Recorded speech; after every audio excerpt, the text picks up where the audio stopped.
Hello guys, it's me, I'm back, and I'm excited because today we are gonna do my August wrap up.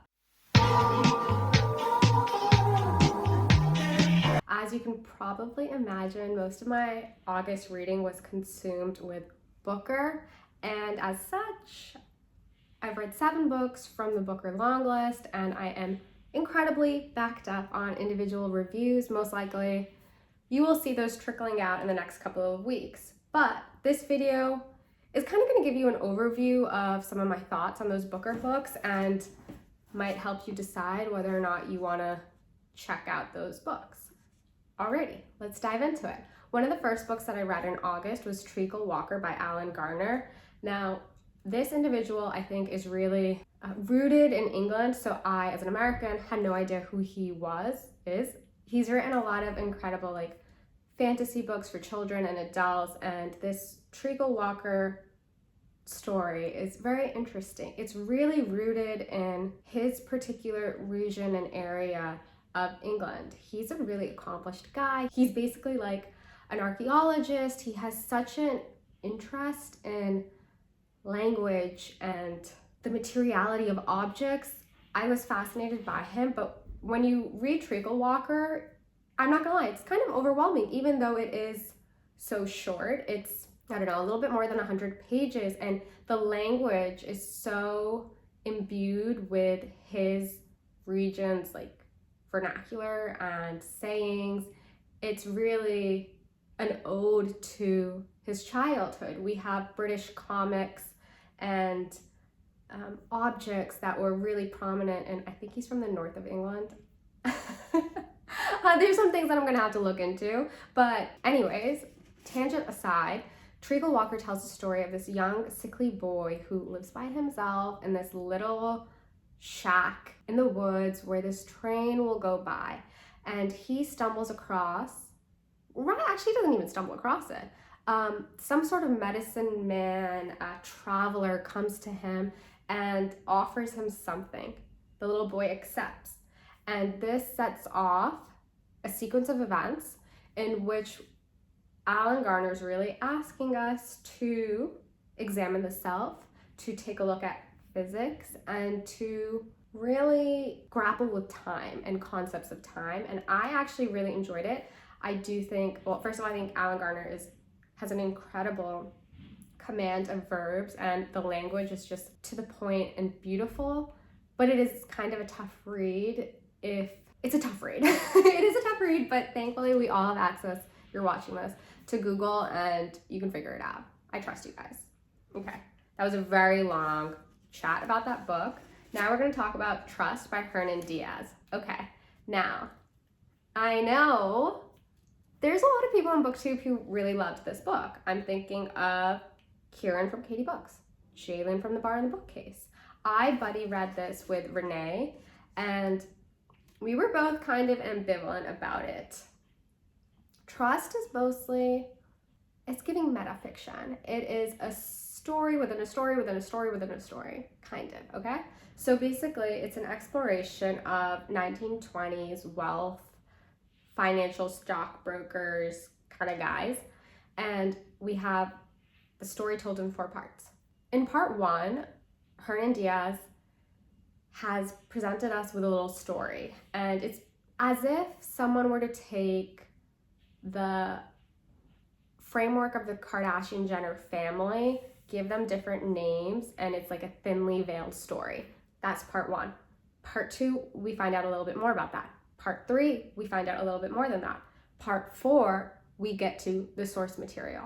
And it's interesting how he is able to give us 4 different voices, but as a whole, I don't really emotionally attach to this work, and I also think that overall I'm not that interested in explorations of the form of the novel, so it was kind of not the most successful for me. It fell flat a little bit, and I just wished that the prose had actually been more evocative, you know?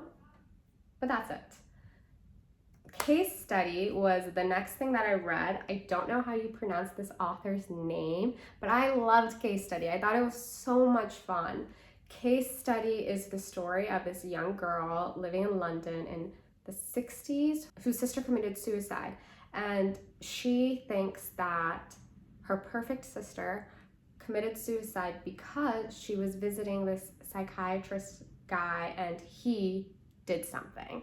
So she decides that she's going to get to the bottom of this. And so you might think that this is like a mystery or thriller, but it's really not. And it's like barely. It's nothing to do with that, because once this young girl meets this man, you find out the story is actually about her, that she is the one who is unraveling, if you would. And we have two different stories here. We have her story, and then we'll get the backstory of this man who grew up in England and then went to Oxford, and he's a self-made man, but he's also very anti-establishment, and he becomes a hotshot bad boy of psychiatry.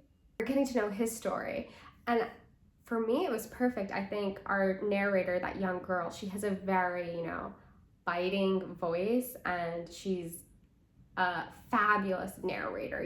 She's bad, and it's so good. And we never actually discover what her real name is, but we learn another name that she's carrying. There's just so many fun little details. I think it's maybe not for everyone, but I really enjoyed it. I thought it was quite a refreshing breath of fresh air in comparison to everything else on the long list. It was just so much fun. And it's really thematically, we're being asked to think about self, as in concepts of the self, making yourself, what does it mean to present in the world, and how can you be your true self? But it's done right in such a fun way that I'm really lucky and feel very happy that I read it, and that it was able to break up some of the monotony of the long list. Then I read The Colony by Audrey and Magee. Now, this book is long. And it took me a bit to really sink my teeth into it and to start to enjoy it. The first 70 pages, I'm not gonna lie, is a slog. I personally think that maybe we did not start at the right point. We could have shaved off a little bit of the beginning. That's besides the point. What The Colony is about, it is the story of a painter, a bad painter, who decides to go to this little island in Ireland, a very remote community, and he is going to paint the cliffs and the waves and the ocean, and he just wants to be alone. And he gets there, he's alone for a day, and then he realizes that this French man is going to show up. And basically this French guy has been coming to this colony, to this little area, for about 4 to 5 years, because he is obsessed with preserving the Irish language. And it's kind of a story of French colonialism, English colonialism, and the people, in this case this Irish village, how they have to suffer with these people's egos and just inane, annoying points of views and opinions, and how they are just getting by.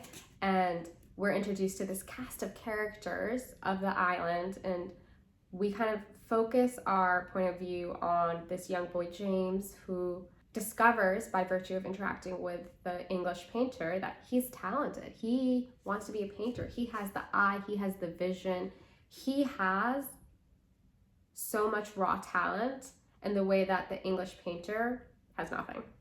And we're introduced to his mother, and it's just really lovely.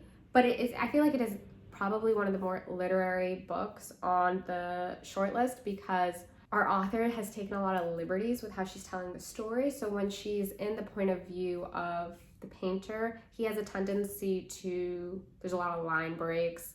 There will be moments where he's experiencing something and then he kind of renames it as a painting. So it will be figure 1, Englishman crossing the sea.